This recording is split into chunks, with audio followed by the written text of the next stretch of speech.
Sur le mont des Oliviers, les diverses confessions chrétiennes célèbrent l'ascension du Seigneur dans un climat d'unité et de fraternité. La visite du président des États-Unis Donald Trump en Terre Sainte. Au programme des rencontres avec les autorités politiques à Jérusalem et à Bethléem et la visite de quelques lieux saints. Le projet triennal Embracing Diversity s'est conclu à Bethléem. 27 écoles impliquées dans une initiative à plusieurs objectifs coordonnée par l'ONG AVSI. La finale de la Bible Competition s'est tenue samedi 20 mai à Nazareth, un jeu concours qui a impliqué des participants venant de plusieurs villes de la Terre Sainte. Hébron, ville palestinienne forte de 6000 ans d'histoire, où l'artisanat se transmet de père en fils et concerne plusieurs domaines. Le verre, la céramique, la broderie et la terre cuite.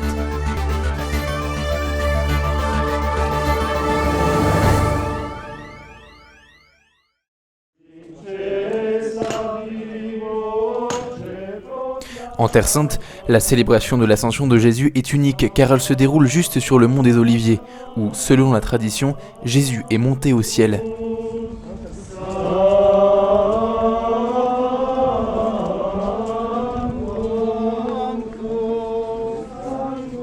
Ici, en particulier, il est possible de prier et d'entendre la voix de Jésus, qui a promis de rester avec ses disciples tous les jours jusqu'à la fin du monde.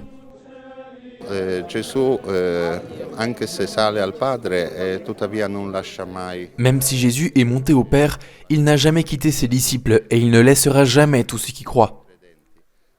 Tous les pouvoirs leur ont été conférés, comme l'affirme le même évangile. Ce pouvoir reste dans l'Église et à la disposition de tous les croyants, de supporter les adversités et les conflits au cours du voyage.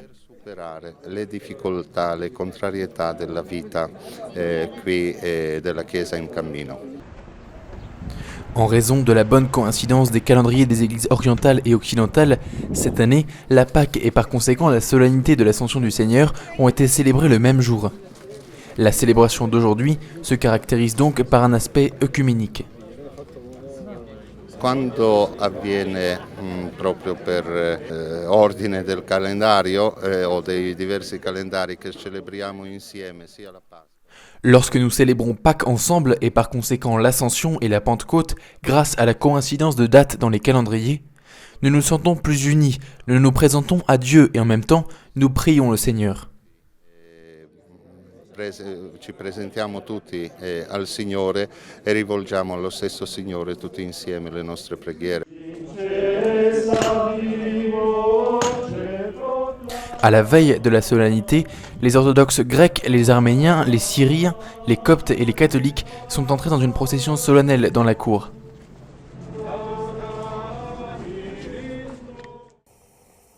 Pendant la veillée, toute la nuit, il y avait une atmosphère de prière et de fraternité dans les tentes.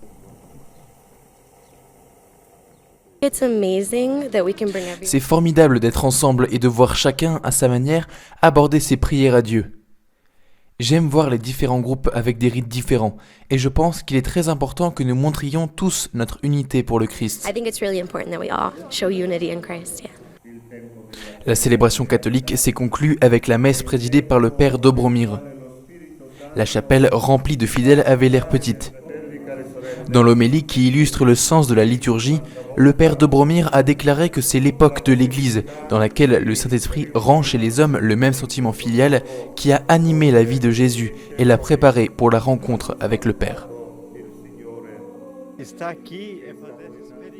Être ici signifie que nous pouvons revivre une histoire d'il y a 2000 ans, une histoire qui revient dans nos cœurs, renouvelant notre foi dans l'espoir que, dans 10 jours, le Seigneur nous enverra son Saint-Esprit.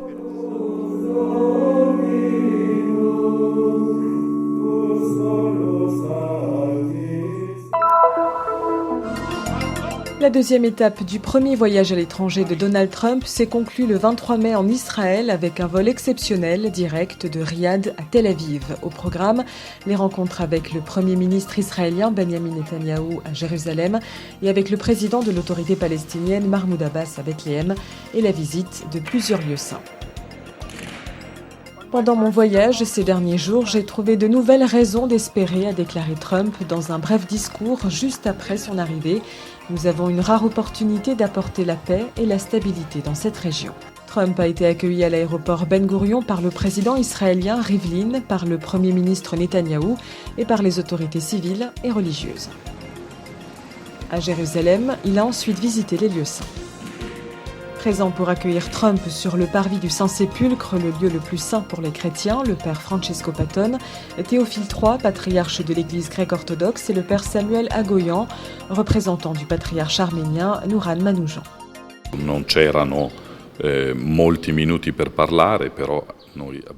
Il n'y avait pas beaucoup de temps pour parler, mais nous lui avons assuré que nous prions pour la paix, et pour lui aussi, afin qu'il puisse contribuer à ce processus de paix.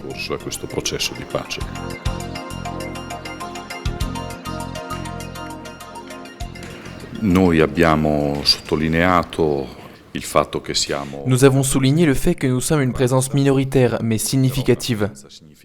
Nous sommes certes une minorité, mais nous savons aussi que la Terre Sainte est importante pour plus d'1 milliard de chrétiens qui vivent dans d'autres parties du monde.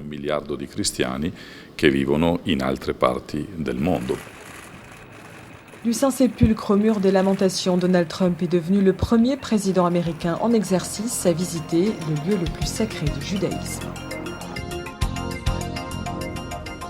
Le président des États-Unis s'est aussi rendu à Bethléem en Cisjordanie pour rencontrer Abou Mazen en promettant de tout faire pour relancer le processus de paix avec Israël. Le président palestinien a défini cette mission de noble et de réalisable. Je veux réaffirmer notre engagement à collaborer pour atteindre la paix et parvenir à un accord historique avec les Israéliens, a-t-il commenté. Après la rencontre avec Mahmoud Abbas, Trump s'est rendu au Yad Vashem, le mémorial de la Shoah à Jérusalem, et a déposé avec sa femme Melania une couronne de fleurs sur les pierres contenant les cendres des victimes des camps d'extermination. Les paroles ne peuvent décrire le mal insondable de l'Holocauste, a déclaré le président américain. Pour les morts et pour les vivants, nous devons témoigner afin que cette agonie ne se répète pas, jamais plus. Le chef de la Maison-Blanche a réaffirmé l'amitié qui lie Israël et les États-Unis, ajoutant que les liens entre le peuple juif et cette terre sont anciens et éternels. De Jérusalem, il a lancé un appel à l'unité. « J'invite tous les peuples, juifs, chrétiens, musulmans et chaque foi, tribu ou croyance, à prendre inspiration de cette ville ancienne pour dépasser les différences sectaires. »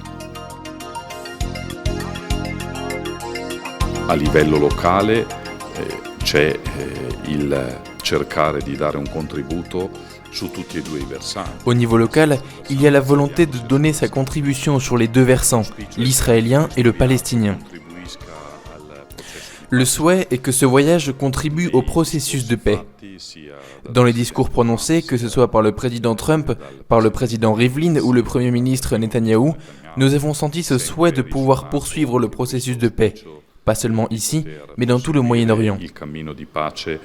Non solo qui, ma per tutto il Medio Oriente.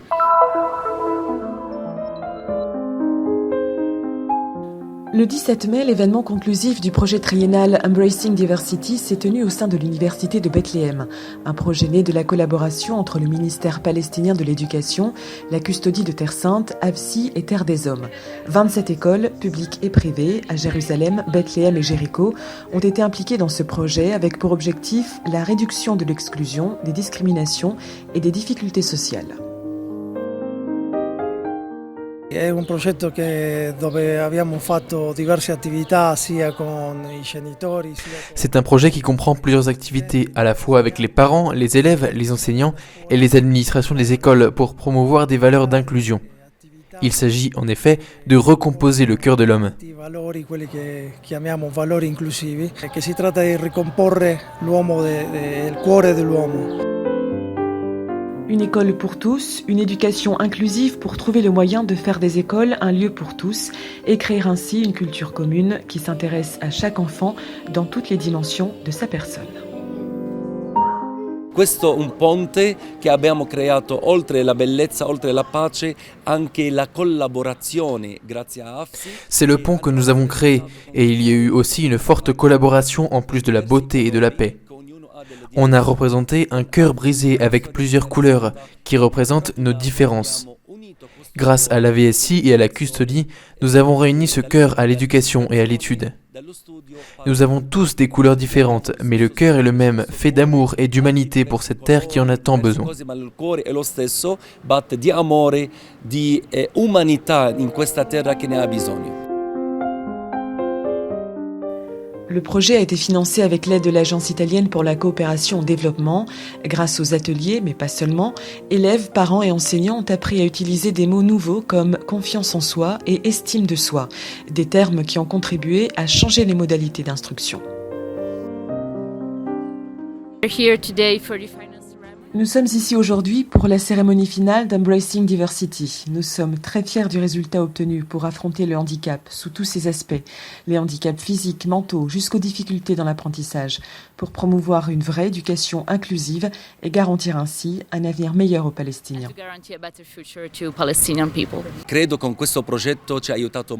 Je pense que ce projet nous a beaucoup aidé dans le travail éducatif avec les élèves, mais pas seulement.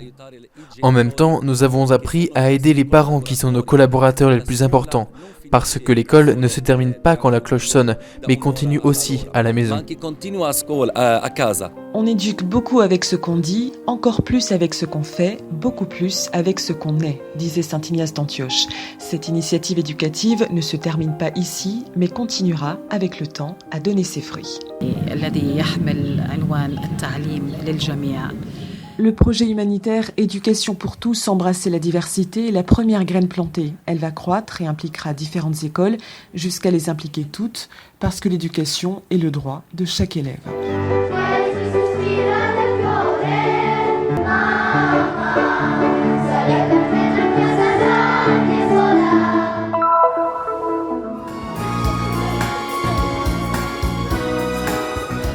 La Bible Competition s'est conclue samedi 20 mai au centre paroissial Saint-Antoine à Nazareth. Elle a impliqué 16 équipes venant de plusieurs villes de la Terre Sainte. Au cours de ces 3 derniers mois, 2 équipes à tour de rôle ont pu montrer leur connaissance des livres sacrés au jury et au public en répondant aux questions sur l'histoire, l'archéologie et l'exégèse.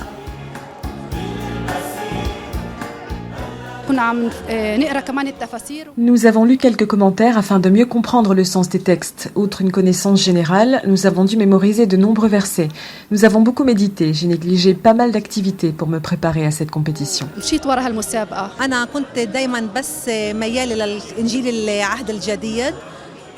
J'ai toujours été fascinée par le Nouveau Testament alors que je lisais peu l'Ancien.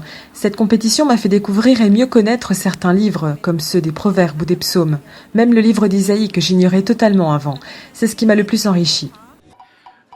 La compétition en est maintenant à sa 3e édition. Les années précédentes, les participants étaient des enfants et des jeunes, tandis que cette année, ils ont dû rivaliser avec des concurrents de plus de 40 ans.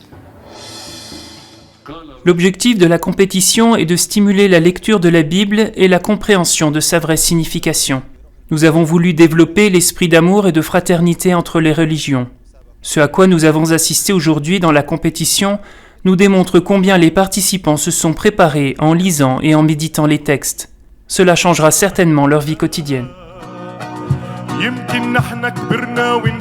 L'initiative a été promue par quelques églises orientales et occidentales présentes en Terre Sainte. Leurs chefs sont venus pour connaître et rencontrer les vainqueurs. C'est un moyen moderne pour faire connaître le cœur de notre foi, qu'est la Bible, à tous les jeunes et aux familles qui participent à cette compétition. Je crois que c'est un moyen moderne et actuel, et j'espère qu'il se diffusera pas seulement en Galilée, mais dans tout le Moyen-Orient. Les membres de l'équipe vainqueur ont reçu un prix spécial, un voyage au Vatican et à Istanbul, durant lequel ils rencontreront le pape François et le patriarche Bartholomé. Cette expérience nous a enrichis en nous révélant de très nombreuses informations contenues dans la Bible. Nous avons beaucoup appris de la lecture et de la compétition. En plus de cela, nous avons noué de nouvelles amitiés.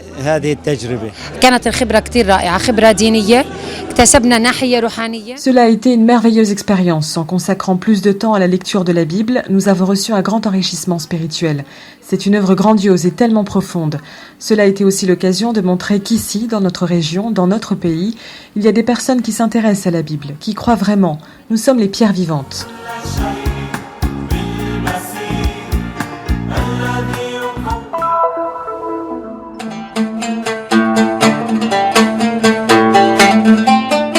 tradition ancienne qui trouve ses origines dans un lointain passé. Hébron, un des principaux centres économiques de la Cisjordanie avec plus de 6000 ans d'histoire, où les pères transmettent à leurs fils les métiers de l'artisanat dans plusieurs domaines, le verre, la broderie, la céramique et la terre cuite. Une excellence qui a valu à la ville palestinienne, souvent sous les feux des projecteurs en raison des tensions liées au conflit avec Israël, le prix mondial de l'artisanat 2016.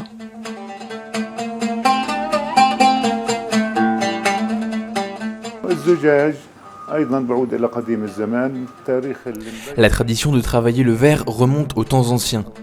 Cette industrie a commencé dans la vieille ville d'Hébron, dans un quartier appelé Harat al-Kazazine, quartier des professionnels du verre, où sont nées justement différentes fabriques qui ont atteint à une époque le nombre de 14. Nombre de ces fabriques ont dû fermer au cours de ces dernières années. Parmi celles qui ont résisté, il y a la fabrique de verre et de céramique fondée il y a plus de 150 ans et qui réussit à exporter ses produits dans le monde entier. Le travail de la céramique passe à travers plusieurs phases. La première s'appelle des biscuits et consiste à faire de la boue, c'est-à-dire de l'argile cuite à une température de 1000 degrés. La deuxième phase consiste dans le dessin et la coloration, et la troisième est celle où l'on applique le verre ou du silicate de sodium.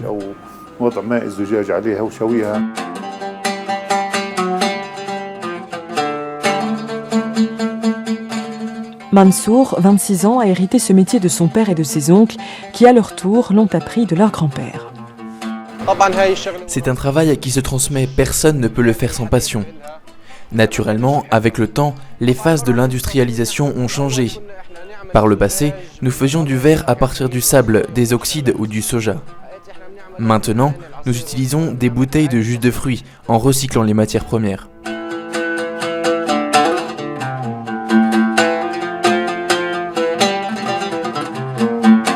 Les céramiques artisanales remontant selon les habitants du lieu à la période ottomane sont passées du statut d'activité pratiquée en famille à une des principales ressources de la ville. Un art qui vise à voyager dans le monde entier pour raconter une autre Hébron et en montrer un visage souvent caché.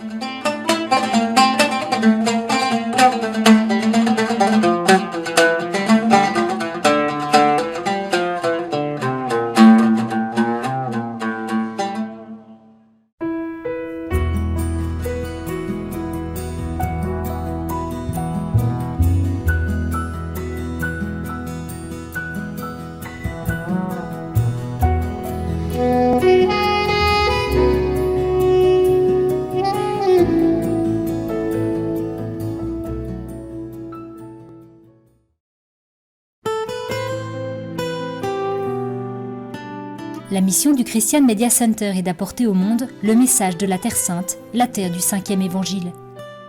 Diffusion, reportages, nouvelles, documentaires, actualités de l'Église et de la vie quotidienne des chrétiens de Terre Sainte.